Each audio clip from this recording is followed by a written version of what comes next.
Com tantos recursos digitais disponíveis, registros como fotos em papel estão ficando cada vez mais raros e as pessoas acabam aderindo às novas tecnologias para guardar suas memórias. Mas, afinal, qual é a importância da memória na nossa vida social e também na nossa vida individual? É sobre isso que nós vamos conversar no Viva Voz de hoje, que está no ar pela rádio e pela TV Univale. Hoje comigo o acadêmico de jornalismo André Schlindwein. Oi, André. Boa tarde, Elisa. Uma boa tarde para você sintonizado na Rádio Univale FM, nos 94,9, TV Univale no canal 11 da TV fechada aqui em Itajaí, também pela internet no www.univale.br/rádio. Para entrar em contato conosco é simples, pelo e-mail vivavozunivale@hotmail.com ou a nossa fanpage no Facebook, facebook.com/vivavozunivale. E para falar sobre memória, nós convidamos o professor André Soltal. Ele é professor nos cursos de licenciatura, fotografia e produção audiovisual. O professor André Soltal é pesquisador da temática memória e cultura contemporânea. Obrigada pela presença, professor. Eu que agradeço o convite, um prazer conversar sobre o assunto e com vocês. Pois é, o conceito de memória é amplo. Eu gostaria de entender de que forma você aborda a memória nos seus estudos, nas suas pesquisas. Eu acho que é importante, Luísa, falar de como eu, como pessoa, lido e lidei sempre com a memória, né?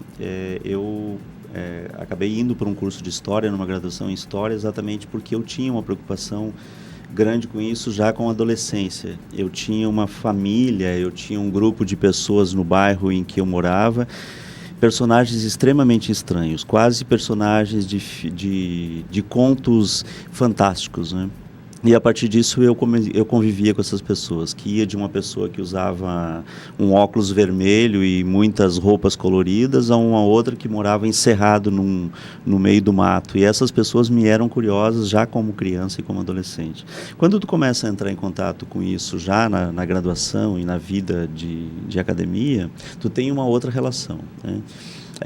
Eu começo gradativamente a perceber e vendo os alunos que eu trabalho hoje, que entram nos cursos de graduação, sejam licenciaturas ou cursos ligados à imagem, o princípio contrário daquilo que o designer normalmente coloca, né? O menos é mais. No caso da memória, o mais é menos para eles. Eles têm uma quantidade infinita de informações e muitas vezes essa quantidade infinita de informações não fica na memória, não se perpetua na memória. Isso começou a me chamar a atenção, né? Já antes do mestrado começou a chamar a atenção. O fato de pensar como que um jovem, alguém que lidava com isso. Então o meu trabalho foi dentro de escolas, o meu trabalho foi depois com pessoas que trabalhavam com cultura de rua, mas sempre pensando como que eles lidavam com essa memória e de que forma essa memória era registrada por eles ou era descartada por eles, né?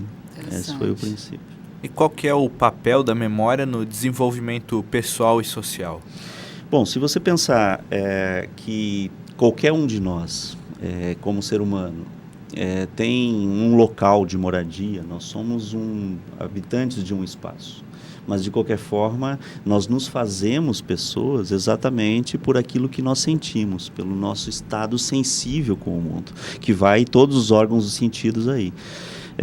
Se você pensar por esse viés, você tem aí a memória como digamos, um condicionador daquilo que diz quem somos e como somos, e onde estamos e por que estamos.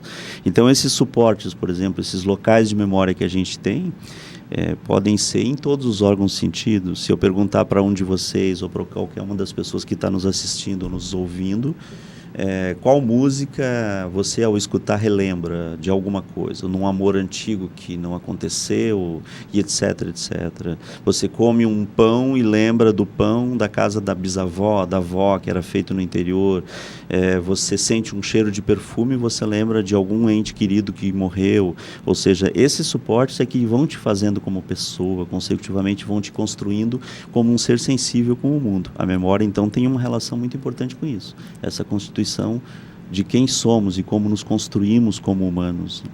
E de que forma os recursos tecnológicos acabam influenciando na nossa memória, né? Eu entrei no programa falando sobre a forma como a gente agora, por exemplo, tem fotos digitais.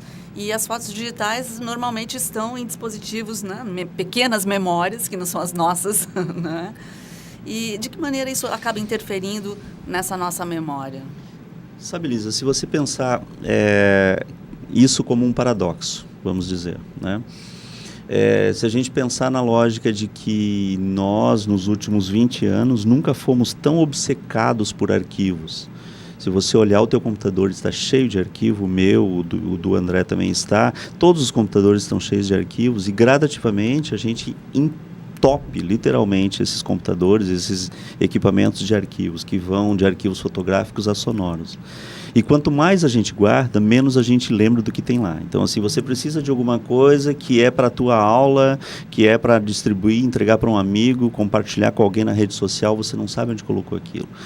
Então, se você cria um espaço para a memória, significa que essa tua relação com a memória já não existe mais. Você precisa de um suporte de memória exatamente para que você tenha acesso um dia, talvez, àquilo.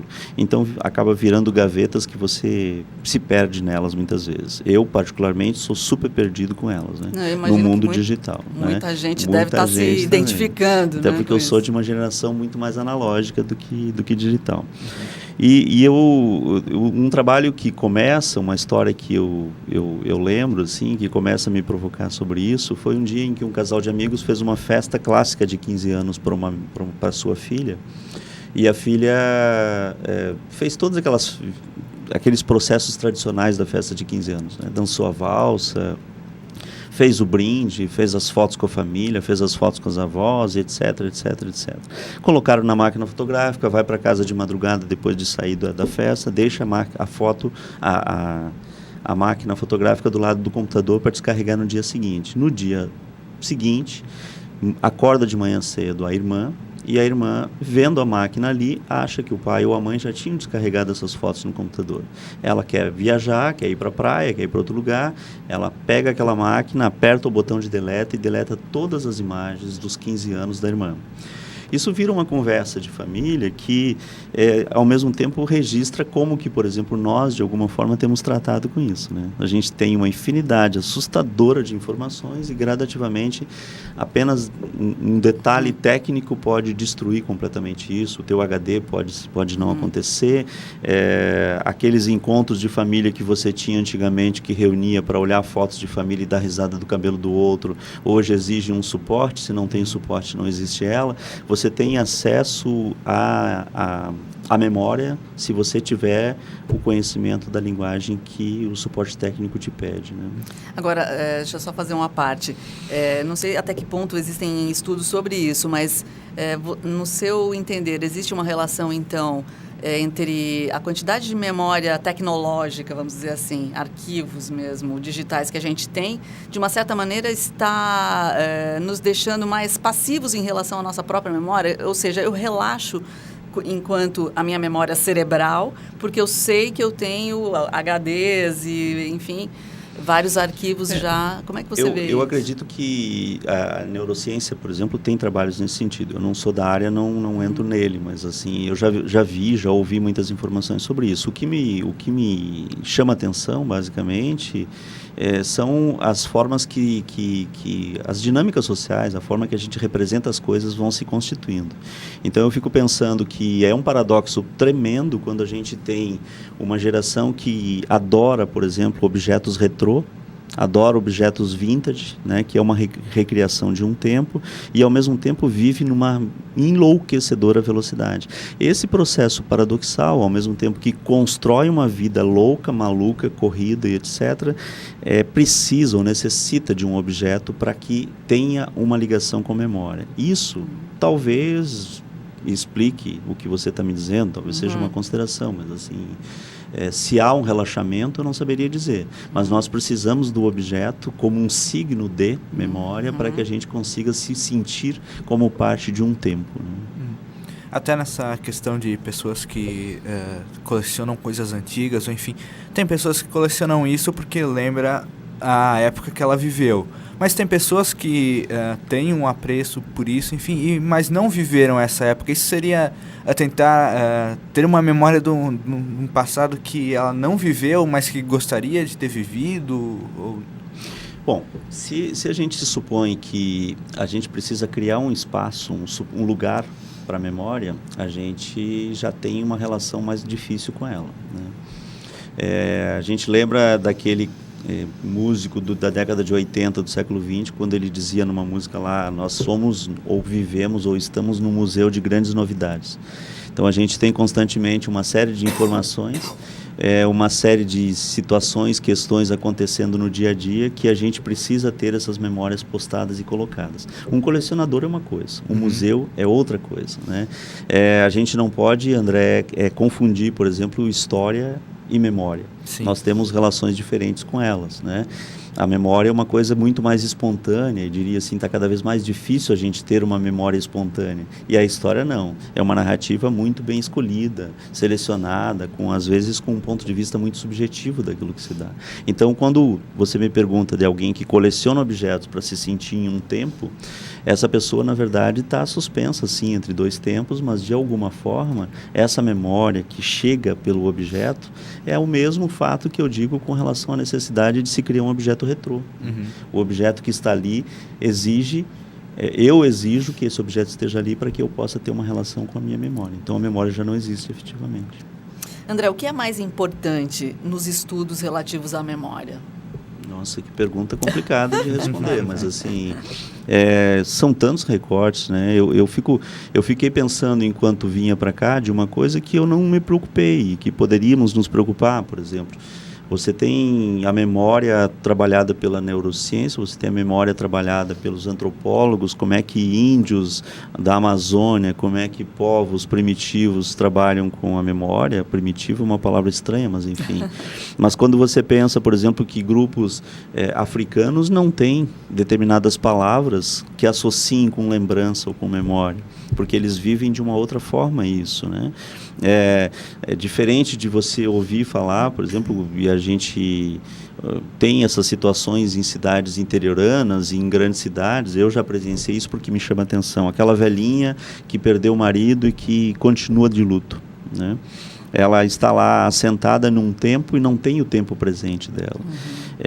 Aí você tem outro recorte de memória. Essa memória que eu digo aí, que está associada com a construção de uma identidade de quem nós somos e como que a vida sensível nos estabelece como. Ou seja, tu tem tantos recortes, né? O meu recorte está associado, sim, como ou de que forma, por exemplo, a repetição da imagem faz com que eu guarde determinadas coisas a ponto de nós termos memórias coletivas e quase que pastiches. Né? São memórias completamente pacotes. Eu tenho isso, você tem isso, provavelmente muitas das pessoas que estão nos ouvindo têm isso.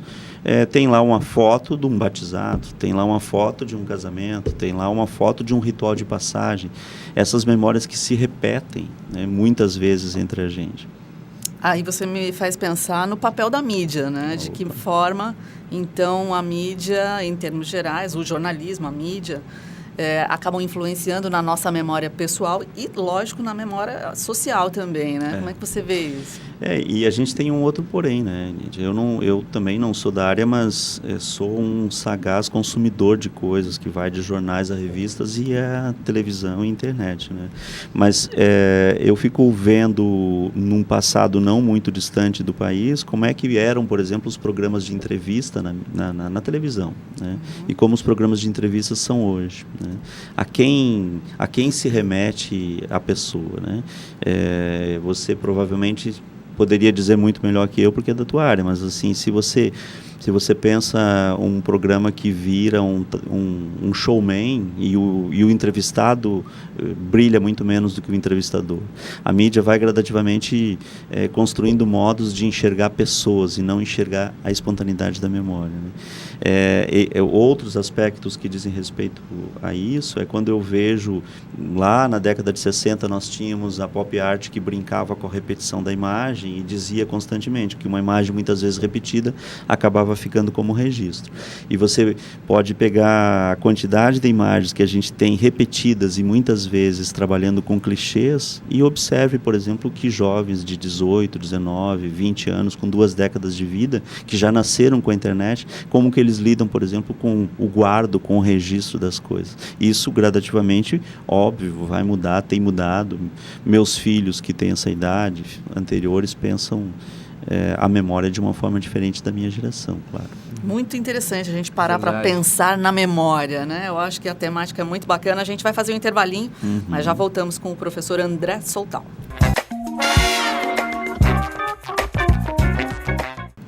Já estamos de volta. Hoje nosso convidado é o professor André Soltal. Professor é pesquisador da temática Memória e Cultura Contemporânea. Professor, algumas produções cinematográficas, como o Titanic, por exemplo, elas podem fazer a pessoa criar uma falsa memória histórica de um acontecimento? Ah, muito. Inclusive, se você voltar na história, você vai encontrar em diferentes tempos da história fotos reconstruídas, mesmo que a gente não tivesse o famoso Photoshop, nós já tínhamos a possibilidade de laboratório de alterar essa foto.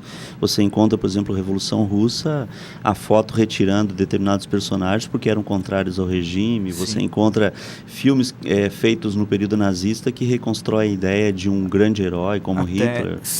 Me corrija se eu não estiver enganado, mas se eu não me engano, aquela imagem da independência de Dom Pedro, as margens de Ipiranga, também não foi bem assim como está lá, né? Exato. Você tem no Brasil muitos exemplos. Você vai ter, por exemplo, Vítor Meirelles, você vai ter Pedro Américo, que eram caras que foram construídos para criar uma ideia de uma nação forte, redentora, feita por heróis, homens, normalmente descendentes europeus. O quadro da independência, que passou por tantas gerações, e qualquer livro didático que você abre de história ainda hoje tem, é um quadro pintado 66 anos depois do período da independência.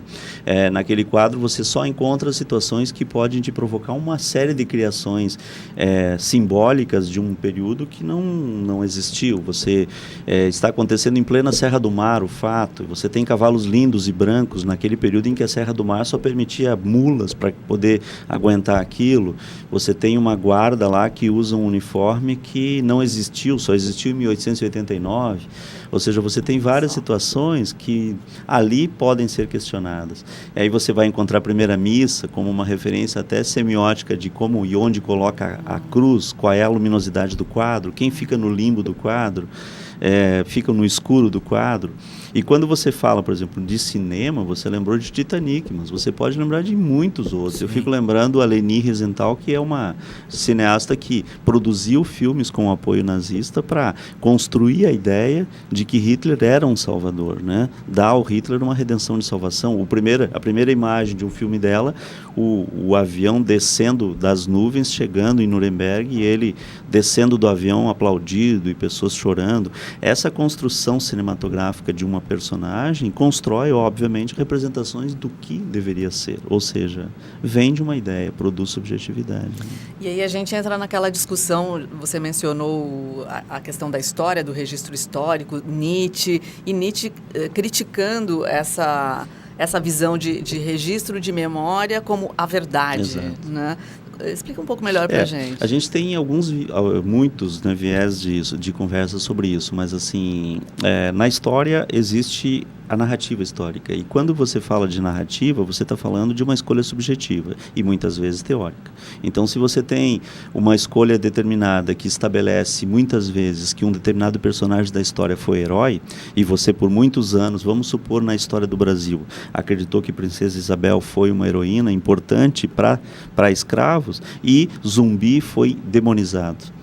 E quando nós começamos na pós-década de 70, 80 do século XX a discutir a história, a gente começa a fazer o contrário, mostrar exatamente o que a Princesa Isabel fez e por que fez, num período em que a Revolução Industrial na Inglaterra precisava se desfazer de máquinas velhas e transformar Zumbi num grande herói. A narrativa histórica constrói essas restituições de alguns e endemonização de outros, né? Ou seja, a verdade totalmente subjetiva também. Exato, a verdade não existe nesse aspecto. E quando se trata de memória, toda vez que a gente fala hoje, por exemplo, você perguntou no primeiro bloco de memória hoje, fotografias e o guardo de memória, se você perceber, as gerações que passaram do quadro que o André perguntou até chegarmos à década de 80, tinham memórias que eram estabelecidas como uma continuidade de que nós deveríamos acreditar que o país era uma nação e a memória deveria ser coletiva. Hoje, se você pensar, nos é dado a responsabilidade de uma individualização da memória. Você faz o teu arquivo de memórias, o André faz o dele, eu faço o meu, quem está nos assistindo aqui faz o seu. E aí nós começamos a ter coisas comuns, como, por exemplo, quantas crianças, adolescentes e jovens hoje tiveram a Xuxa como sua heroína, né? E quantos de nós transformou ela na princesa idealizada daquilo que nós seríamos. Hoje, diferente disso, nós não queremos mais ser ela. Nós queremos ter um objeto que nos aproxime dela, ter um corpo que nos aproxime dela. Relações diferentes, né? E até hoje, voltando nessa parte da tecnologia, com celulares, câmeras, as pessoas não estão cada vez mais obcecadas por registrar, guardar qualquer momento da vida para ter de recordação, não? O famoso selfie que você vê, a demonstração de onde você está, como está. Hoje eu lendo sobre os selfies e vi que existe uma outra onda agora, né, que não são mais os selfies do rosto, mas é o farm selfie, eu não lembro exatamente a palavra, mas se fotografar com um animal de estimação, que vai de vaca, cobra, jacaré, passarinho, crocodilo, etc. E tem o outro que é fotografar o seu próprio bumbum e postar na net, que eu não lembro o nome também deles, são nomes em inglês. Essa cultura da vaidade, onde a gente necessariamente não está se colocando como uma pessoa que antigamente dizíamos eu sou o que penso, posteriormente passamos a dizer eu sou o que compro, e hoje eu me mostro, logo existo, né? Pois é, eu queria que você falasse um pouquinho, André, sobre essa palestra que você acho que ainda vai fazer, junto a um público específico, que é o público que está envelhecendo, vamos dizer assim, e que a gente acaba sempre conectando a memória a essas pessoas que já estão envelhecendo, que de uma certa maneira gostam de preservar a memória, né? O que você vai conversar com esse pessoal? A proposição é discutir sobre o corpo, né? E aí a minha discussão, que vai acabar indo pelo viés da história, é trazer para eles a história do corpo, a história do corpo e ao mesmo tempo a história da velhice. Como que nós, enquanto humanidade ocidental, tratamos o velho, né? Então, se você voltar, por exemplo, aos clássicos que nós conhecemos como referência de origem, gregos e romanos tratavam o velho de forma diferente. Roma tratava o velho de uma forma, Grécia de outra. Se você voltar aos povos astecas, maias, incas, você vai encontrar os velhos sendo respeitados enquanto decisões dentro do grupo. E gradativamente você vai passando e chegando a um estágio, por exemplo, de entender quando nós, enquanto humanidade, começamos a nos tornar, a relacionar o velho como algo inútil, que você tem isso como um tom da modernidade. Ele não produz, portanto, há uma inutilidade nisso. Aí nós temos que criar asilos, temos que criar lugares fechados para que a gente controle esses que não nos são mais produtivos. Eu vou passar por essa história. Quando você chega a um processo da história, você começa a ver que os teus sentimentos e os mitos que tu tem, ao se olhar no espelho, por exemplo, esse aspecto exterior da gente, olha no espelho e diz, mas o meu corpo não é mais o mesmo, né?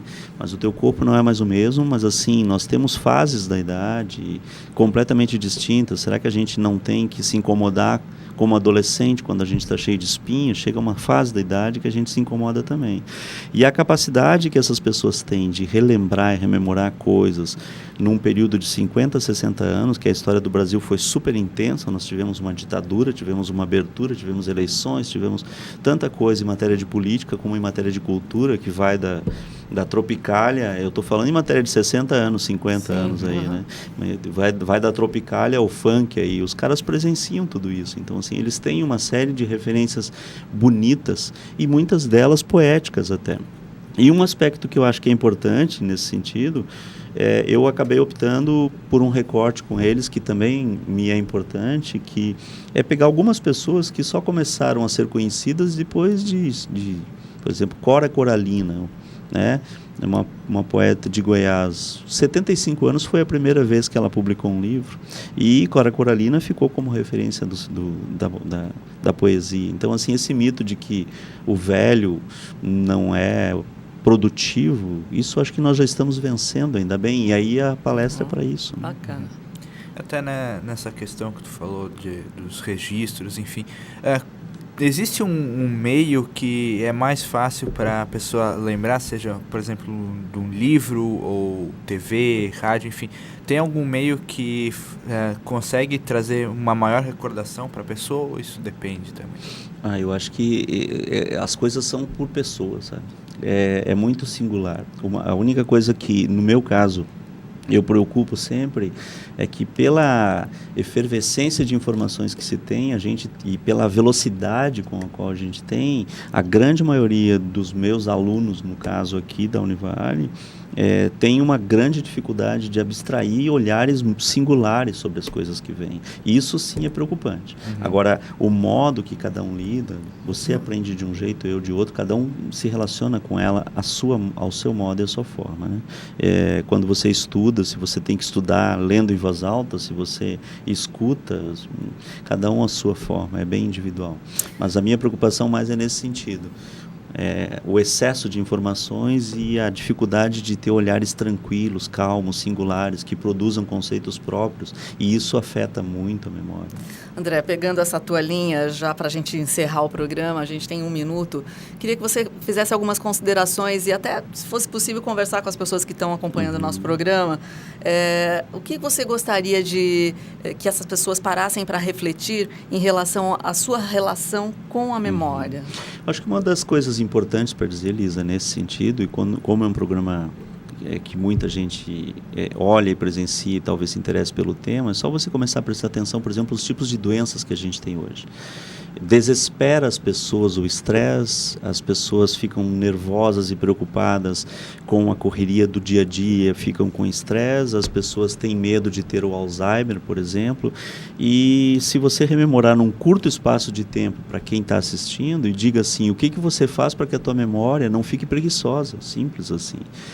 Quanto tempo você fica diante da TV, quanto tempo você lê um livro, quanto tempo você faz palavras cruzadas, quanto tempo você conversa com alguém. Quantas horas da tua semana você usa na internet, quantas horas da tua semana você usa escutando uma boa música que te tranquilize.